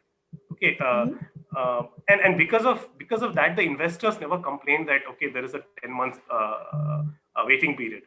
They were fine as long as there was this novelty factor, and that reflected in the stock price. It went up to 35,000 rupees per piece. For a company which was only a few years ago selling 25,000 units a year. So I think that way the brand has really kind of worked well for the investors, for its customers, for its community. Yeah. But so those are all the things they did right. So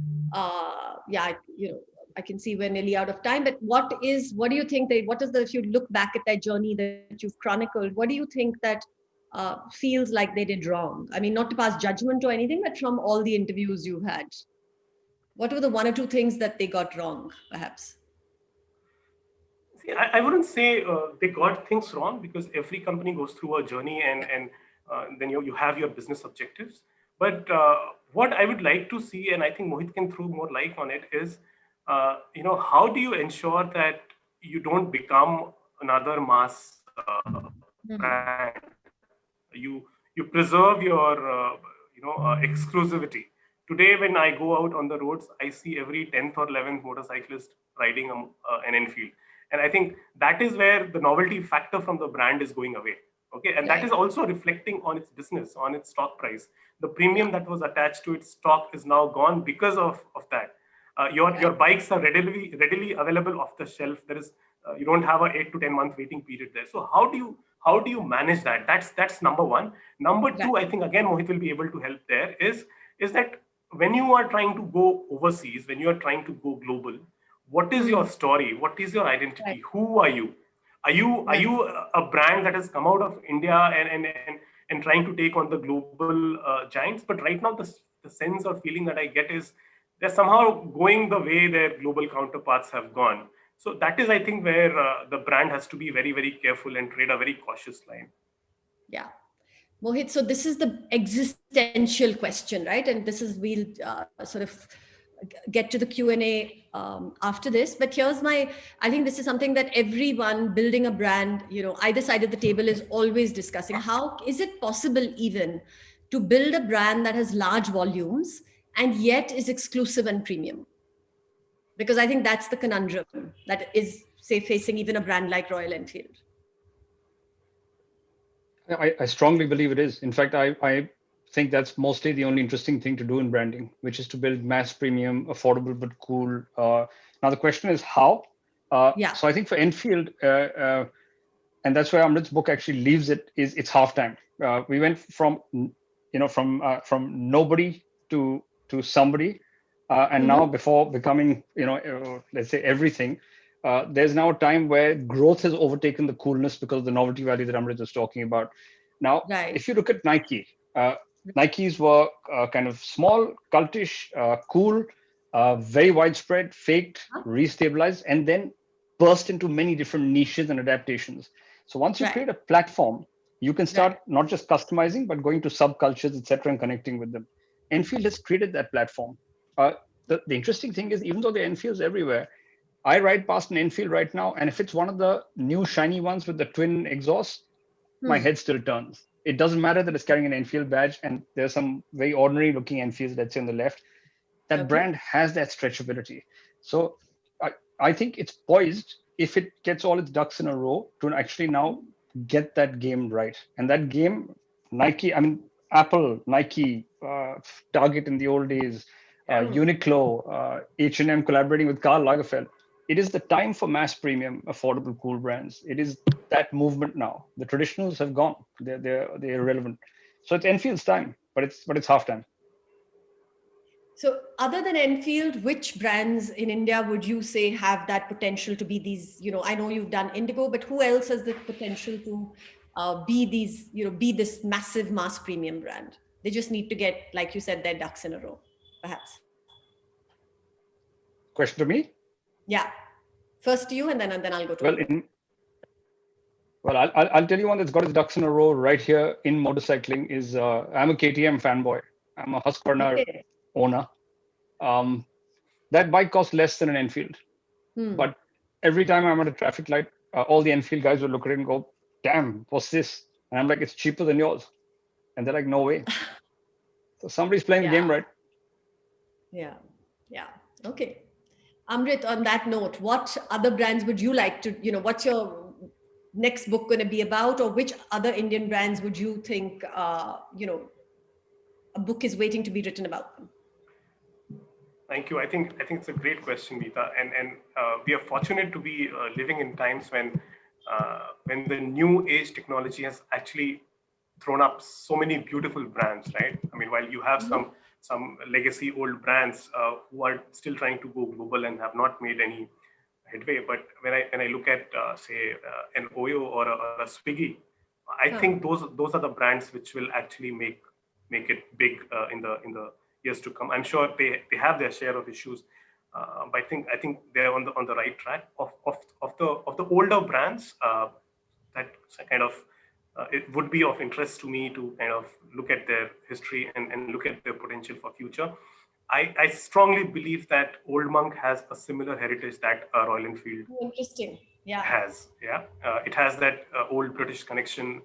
It has that army story with it. It has that the millennial college going elements in it. So I think that is something which would be interesting to see if somebody or I could write. Of course, the other thing that is very, very massy and very popular is Amul. There's been a lot that's been written on the Amul story in India. Right. But that again is a brand that would be of interest to many purely from the homegrown Indian brand perspective. And then there are lots of other brands, I'm sure, which will be coming up. So I'm saying that we are living. So I'm saying that we are. Yeah. Okay, great. So, okay, I think it's time for us to go to the Q&A, guys. So I'm going to pick a question from the box. Amrit, this is for you. And it is from Moksh Juneja. And the question is, why did they stop the thump in the new bikes? Okay, so see, this is a very a question for an engineer, and I'm not an engineer. But what I could understand is that. No, just from your research, I think. Yeah. I'm sorry. Because it's a big question, no? Yeah. Yeah, I said just question. From your research, hear them talk about it. Yeah. See, the couple of things that that have kind of stopped the kind of thump that we used to see in Royal Enfield motorcycles. One is of course the changing technology that you have, and you have to meet the emission norms, etc., etc. So I think there are some scientific reasons behind that you cannot have the thump, because if you have the old thump, then you emit more. I'm not getting into the nitty-gritty of this, but if the bottom line is, if you need the old thumb, then you need to emit more, which means you can't meet emission regulations. So that's, I think, one of the major reasons for them on compromising the thumb, and that has kind of not gone down well with the purists, but it has again at the same time opened the brand to a new set of people, which I think is a natural progression for any brand. Okay, so I think now, if I'm right, we're going to have Sanika ask a question. I think she's going to do it on video. Yeah. Hello everyone, I'm Sanika Nevaskar. I'm from Indore, and I really enjoyed this session. So I had this question since long, that in such a dynamic space, when what is style, what is charisma literally changes by the second, how do brands like Royal Enfield continue to stay grounded to their roots and at the same time pander to the current style or current charisma that is prevalent in this world? So, very interesting question, and I think Mohit will be able to answer it well. But when you start a brand or when you work on a brand, you have to identify very clearly where do you want to see yourself. After the okay, I'll give you an example. So all the brands that I looked at while doing my research for Royal Enfield, the brands that came to my mind were Red Bull, GoPro, Land Rover, Mini Cooper, Off-White. These are all iconic brands, right? Diesel. So when you take inspiration or when you want to be a part of that club, then I think automatically your thought, your approach, your processes, get aligned to that club. I'm not sure if I'm making sense, but maybe Mohit, you want to take a jab at this? Yeah, I can. I mean, I've been informed by my daughters that I know nothing about being relevant, so I'll only gamble an answer. But I think the trick with, let's say, a Royal Enfield type brand, or take anything which has created a very distinct product character, is keep many elements of your identity kind of constant. You'll see that with Triumph in motorcycling. They've done a very good job of keeping their classicism kind of 80%, 70% there. And then with 30%, you move with the times. So if carbon fiber shells are coming in, you go carbon fiber. If on iPhones, rose gold is big, you'll see rose gold becoming a big design element. But the rest of the, and I'm talking very product design, I know here, but it applies to branding as well, which is keep your core DNA kind of solid, and then keep moving bits and pieces of customization around. And Nike do it beautifully again. Yeah. Okay. That makes sense. Thank you. Right. And I think the next question is Shweta. No, sorry, Sulagna. Sorry. Sulagna? Yes. So over the years, we have seen certain brands acquire a cult status of sorts. And do you think that quality, that pattern can be emulated? The things that they do right, do you think that can be emulated by other brands? I don't think emulating is the right way to go for any brand.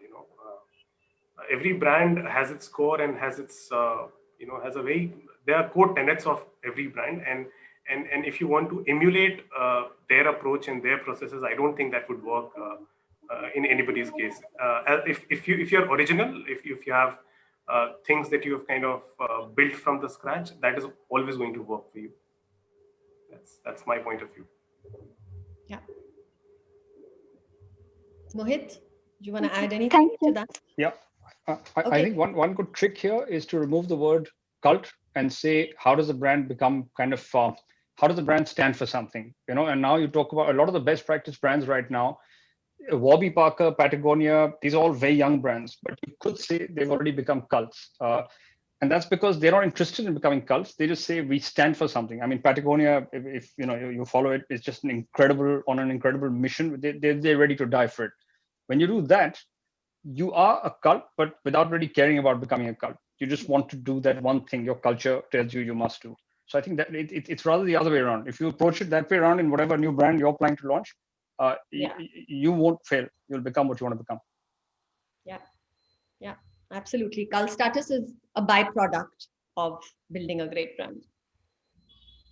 So brand purpose is the key. Yes. Thank you. Thank you. And I think the last question is from Shweta. The last video question. We have some in the box.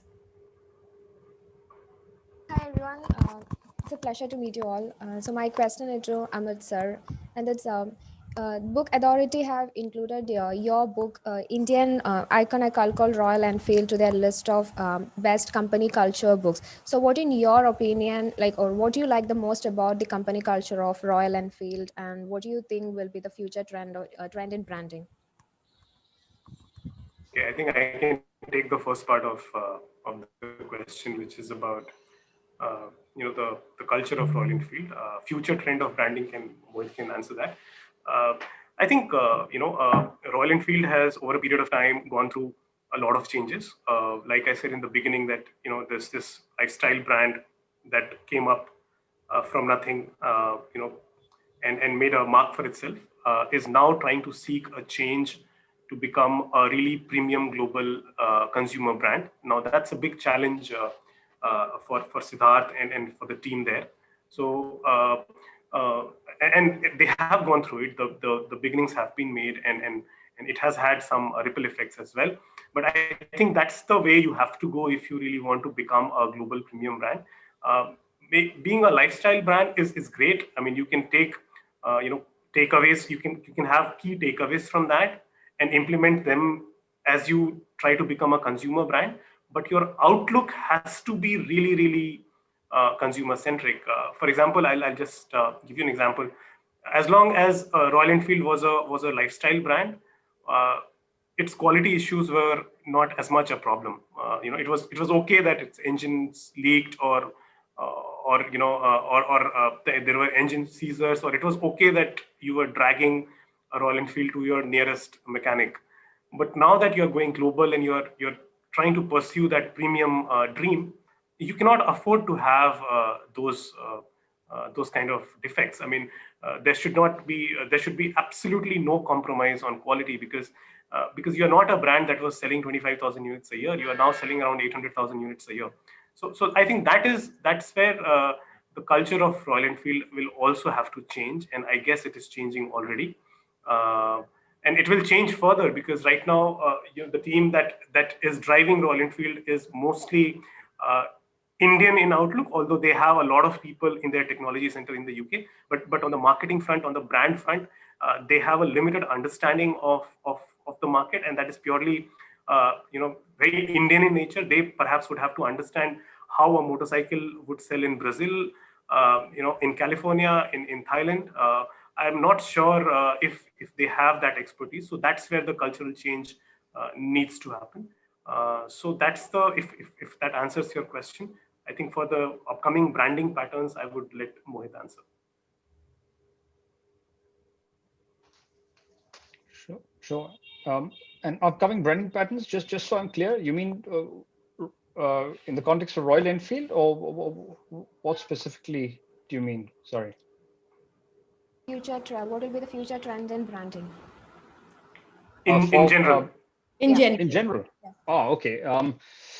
Well, I think one we covered off in the last question, which is heavily purpose driven. Very clearly, if you look at the rise of B Corporation and what all the new purpose driven companies are doing, it's become very clear that all of you as consumers and even as brand thinkers, if a company doesn't have a purpose beyond profit, it's already skating on thin ice. I think that's one very major trend. The second trend is, if you don't think experientially about every aspect of your brand and how it contacts your consumers, you're going to have trouble again. The good old days are gone where you could just do an ad campaign and then watch the sales climb. It's got to percolate into everything. So I think between purpose and customer experience, these are two, not just trends, these are two mandatories for success, which have arrived. People don't know it yet, but TikTok. Thank you so much for that answer. Okay, thank you. Thank you, Shweta. Okay, here's an interesting question, Amrit, from Abhijit Bhaduri. And he says that the segment of the book on the Rudy era does not conclude whether his impact was beneficial or detrimental. What's your take? Hi, Abhijit. I think, there's a letter that I have mentioned in my book, which Siddharth has written when he's announcing the appointment of Vinod Dasari as the CEO of Royal Enfield. And I'll just read that out. And he's talking about, he's said phrases like, he says, Vinod first and foremost is a people's person. His real strength, as I see it, is in guiding, supporting, enabling, and encouraging people and teams to perform their best. He moves around a lot and is amazing at getting the pulse of the organization, customers, dealers, suppliers, and the ecosystem, and then acting on that. And then I'm saying in the next para, the tone of the letter and his choice of phrases such as manage complexity, people-oriented ways, not by adding more rules and processes into the system, guiding, supporting, enabling, and encouraging people and teams, and getting the pulse of the organization suggested Siddharth's own admission of guilt about not doing much when attempts were made to change the core of Royal Enfield. Now that these two paragraphs, talk a lot about the contribution that Rudy made. You might want to differ from what he was trying to say, or you might want to resist the changes that he was trying to bring in. But to be honest, if anybody who knew consumer better in the company, I think at that point in time it was Rudy, and he tried to bring in those changes, those effects in the company. Unfortunately, I think he couldn't manage people relationship well. And that's where I think that was the only drawback from his stint at Royal Enfield that I could see. Otherwise, I think all the things that he has done will have a long-term impact on Royal Enfield. Okay. So Abhijit has a question for you as well, Mohit, which is equally interesting. He says that WNK and you guys were instrumental in building the brand, and after you left, the brand's stickiness has arguably declined. Why did you separate? What sat at the heart of the separation is what he specifically asks. Disclose all now.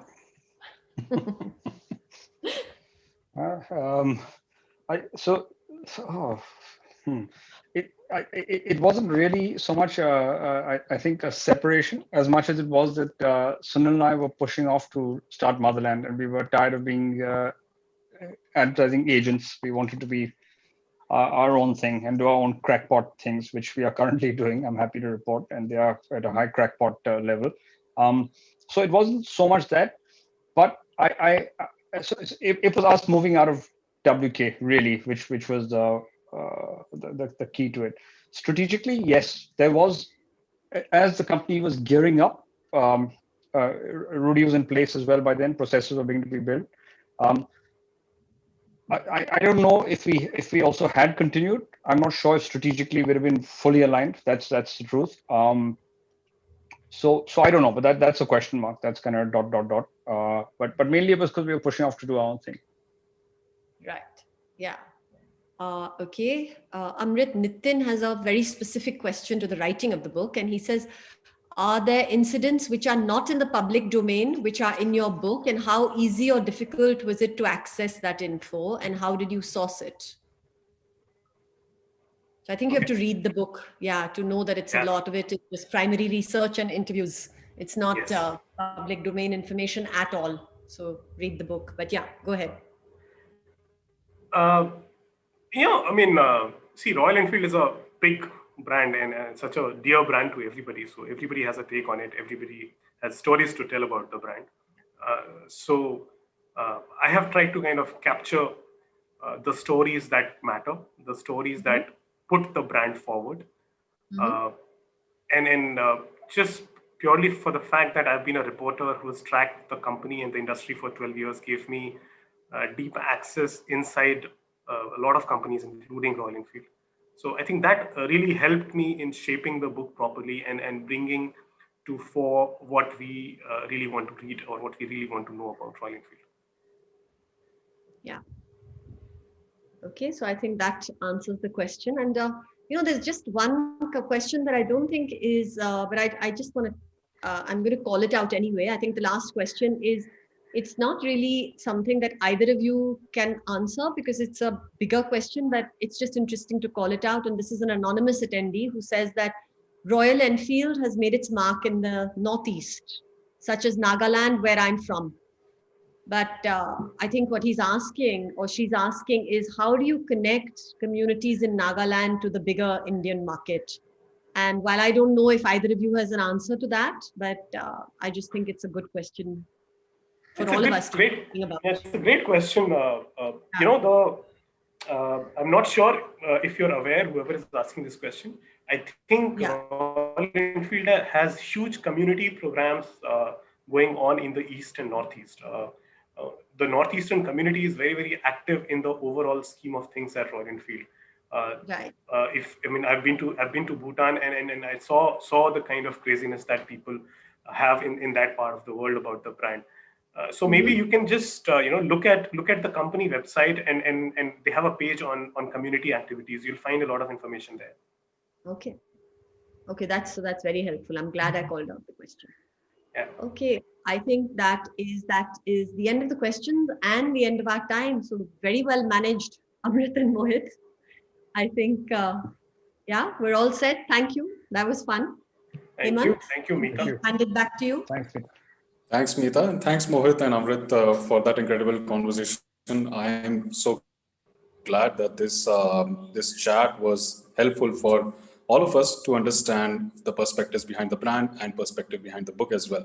I'm sure we'll all try to get our copies of the book. Amit has already dropped the links for the books as well in the chat box. Also happy to say that the most popular tweets have been posted by Anup Sharma and Vikram Kharvi. So both of you get a copy each of, a signed copy each of the book. With that, I want to thank PR Club and the team with Reputation today for helping us put this together, for inviting the authors and the brand leaders as well for this conversation. We will, of course, continue our conversations on social media as well. I want to thank all the delegates as well for taking time out on a Saturday. I hope you found this valuable. And with that, a very happy weekend to all of you. Thank you. Thank you. Thank you so much.